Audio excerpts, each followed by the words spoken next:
Peggy 18.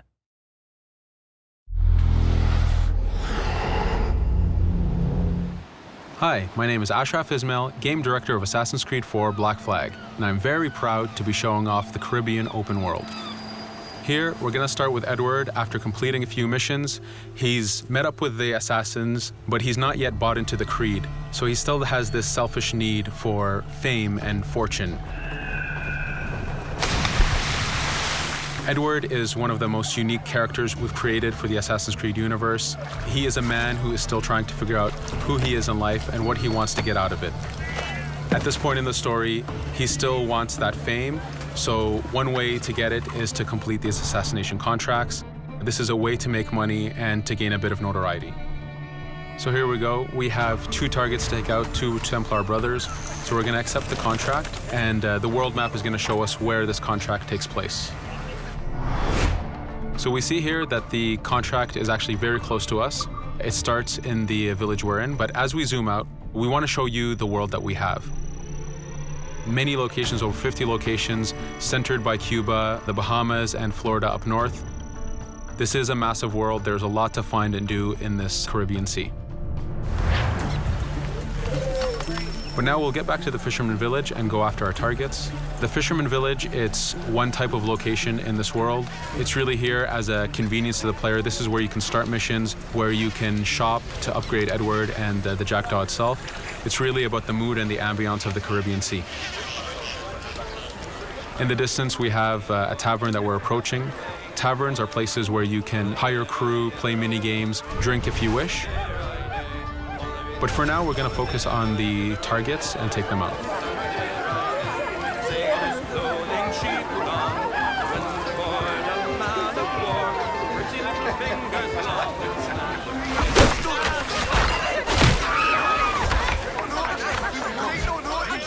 Now that we've taken out one brother, the other one's going to bolt.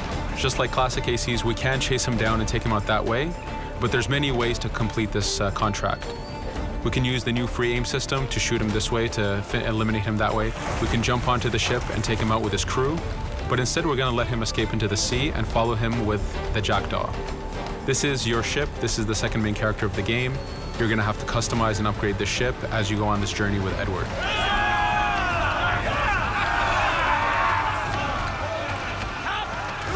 We've seamlessly gone from a ground chase right into a naval chase. We could destroy the ship and complete the contract that way, but instead, using the spyglass, we can see that he's carrying a lot of rum. Rum is important in the economy system. It's one way of making a lot of money if you sell it properly. So instead of destroying the ship, we're going to plunder that ship. Fire! Here you can see the upgrades that we've made into the naval combat. Using the front cannons, you can shoot chain shots to slow down the ship. Using the new round shot mechanic of trajectory aiming, you can aim for the hull and do a lot of damage this way. This specific enemy is what we call a frigate. Frigates are the type of ships that you need to destroy as fast as you can, because the longer the fight lasts, the more damage they're capable of doing. We have other enemy types like the Charger or the Man of War. The Man of War is a massive ship capable of carrying over 100 cannons. These are ships that you really need to upgrade to be able to face. But now that this frigate has been demasted, we can start the boarding. Boarding, it's very important. You are a pirate. This is how you gain cargo. This is how you take on ships. So here we can start the boarding from any orientation or angle we wish. The distance even matters. If you get too close, the 2 crews will just jump right into each other. If you start a bit further, you can jump in the water and go in for a sneak stealth attack. We have 2 objectives to accomplish for this boarding. We can take out the captain, and we need to take out some of his crew. So using the swivel gun, we will efficiently take out a lot of the crew. And now we'll go for the captain using Edward's navigation abilities. Here, again, using the new free aim system, we have a dangerous enemy on the other side taking out our crew. We can easily take him out with a headshot. So what we see here is that 2 ships have come together to create this 3D environment where, using your assassin abilities to navigate, to be stealthy, you can take the advantage and get the kill by surprise. Now that we've taken out the captain, we still need to take out a few of the crew members to complete this boarding. Now that we've plundered the ship, we're going to gain that rum that we saw earlier, but we're also going to gain ammo and crew members and some gold. With every boarding, there's 3 options that you can do with that ship. You can gain crew members, you can send the ship to your fleet if you wish, or you can salvage a ship to repair the Jackdaw if you took too much damage in the fight. In this case, since we did well, we're going to send the ship to our fleet. Now that we're back in the Caribbean Sea, we needed to make sure that every minute something is being advertised to the player, something new for the player to do. In this case, we have this uncharted location. These are what we call playas. We have over 75 of these in the Caribbean world. Every playa has something very important for the player to find, something that will help in upgrading Edward or the Jackdaw. So it's in your advantage to explore these locations.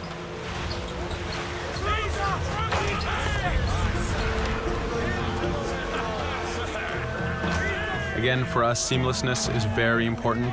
We needed to be able to explore this Caribbean world without having too much interruption in the action. So being able to just let go of the wheel anywhere we want, jump into the water, and swim over to that location. This is very important for the mood and the immersiveness of this Caribbean open world. Here, as we get on the playa, in the distance we can see that there's a faction battle, but closer to us we can see that there's this poor drunken sailor who's passed away. But being a pirate, of course, we're going to loot his body and see what he has for us.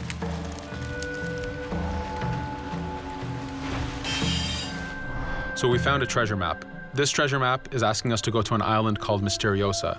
Every time you find one of these, you know that you're going to find a treasure that is linked to the progression of the Jackdaw or Edward, so they are very valuable. Here we're going to take a look at that faction battle. We have a British ship facing off against a Spanish ship. We could jump in and take advantage of this opportunity, allowing each ship to weaken the other and for us to plunder both. But now we're going to make our way back to the Jackdaw. Again, this is the second main character of the game. There's a lot of customization and a lot of upgrading to do on the Jackdaw. You can upgrade all the weapons to fit the playstyle you wish. Now, as we get onto the Jackdaw, we can see that the crew is cheering for us. Edward has a really close relationship with his first mate, Adewale, standing right there, and with his crew. And this is something that you'll see later in the demo, that we can lose and gain crew members. Again, using the spyglass, we can really see the contents of a ship, but you can also assess the danger and threat level of these ships. But for now, we're going to continue to Misteriosa to find that treasure. Here we've crossed into a harpooning zone. The harpooning system is connected to the hunting system, which is used for upgrading Edward himself. So you can upgrade the number of weapons he carries, the ammo that you can carry, and even his health. But for now, we've moved past that zone and we've got into a storm. Storms are very dangerous. If you're not careful, if you don't know how to navigate a storm, you will take damage to your ship and you will lose crew members. In the distance, we can see a water spout. This is a tornado in the ocean. These are very dangerous. They can suck you in, and when they do, they tear the ship apart and take out your crew. Here we can see its effect on a ship. This poor ship got sucked in and got destroyed. Storms are very dangerous, but we wanted the player to take advantage of this. When you've mastered a storm, when you know how these systems work, you can pull enemies into a storm and let the storm do damage for you. So there is a strategic element to using a storm in the world.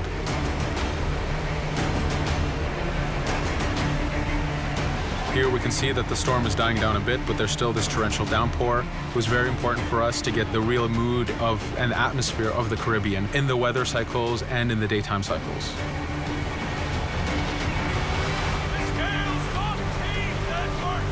But here, since we've survived the storm, did pretty well, let's order our crew to sing. Sea shanties are a part of this game. It's a collectible that you can find in the world. So the more you find, the bigger playlist you have for your crew. But for now, we've made it to Misteriosa. So again, we're going to seamlessly get off our ship and explore this location. Misteriosa is a Mayan ruin. Mayan ruins are heavy with stealth and navigation capacities. There's a lot of treasures and hidden discoveries to be found in these locations.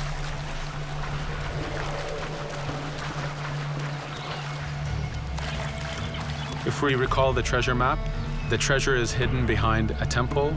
So just by quickly looking around, we can see that temple looks about right. So that's our objective, we'll head there. As we go this way, we can see there's a lot of guards on the beach. We could go in and fight them if we wish to, but to show off that this is a mini open world, we're gonna try to find a different route to get to our objective. Here, we've seen a guard. We don't wanna alert him, and we don't wanna alert the guards on the beach, so we're gonna use our stealth ability to take him out silently.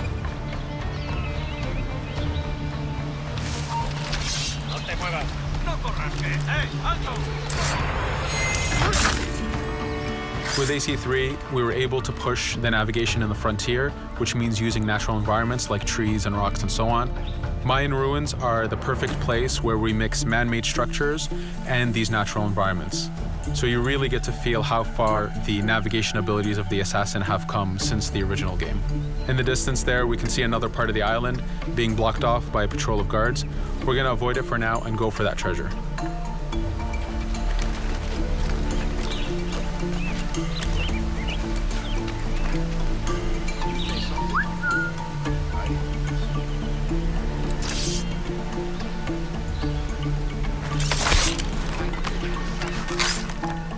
It's important for us to be able to give the players new tools, specifically for stealth. In this case, we have the blowpipe.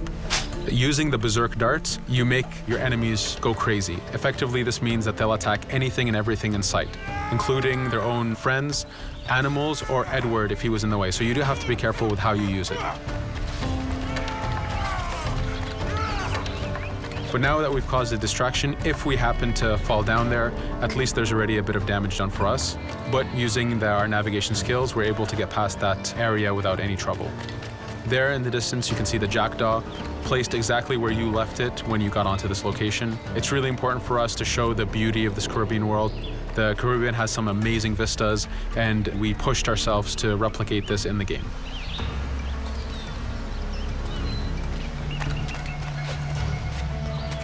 As we continue forward, we can see in the distance there's a couple prisoners that are taken hostage. This is a scenario that you need to use stealth. If you're detected by those guards, they will kill the hostages. So in this case, it's to your advantage to use the environment to figure out how you can take out those guards without being detected. In this case, it's 2 guards, so it's not too hard. There are other scenarios where you have more guards and you have to figure out how you can take all of them out at the same time. Now that we've freed these prisoners, they are more than happy to join our crew. This is just one way of gaining crew members. As mentioned earlier, there's the taverns. There's actually many different setups of gaining crew.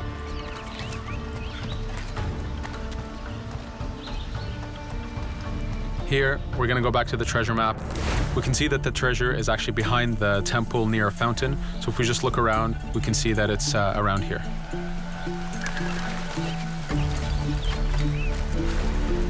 Now that we've found the treasure, what we've actually found is a blueprint.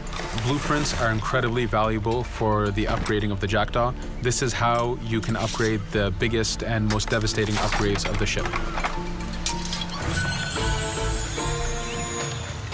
So here we're approaching a reach high point. Just like classic ACs, synchronizing with a reach high point reveals the contents of a location and the map itself. But as an added feature, because this game world is so huge, there are many different locations, this also becomes a fast travel point. So now you can, by synchronizing, now you can come back here anytime you wish to collect those treasures that we passed up a bit earlier. Here we've reached the end of the demo. This was a tease of the open world that we have. We're very excited to be able to show off this game and to let you play it very soon. Thank you for joining us.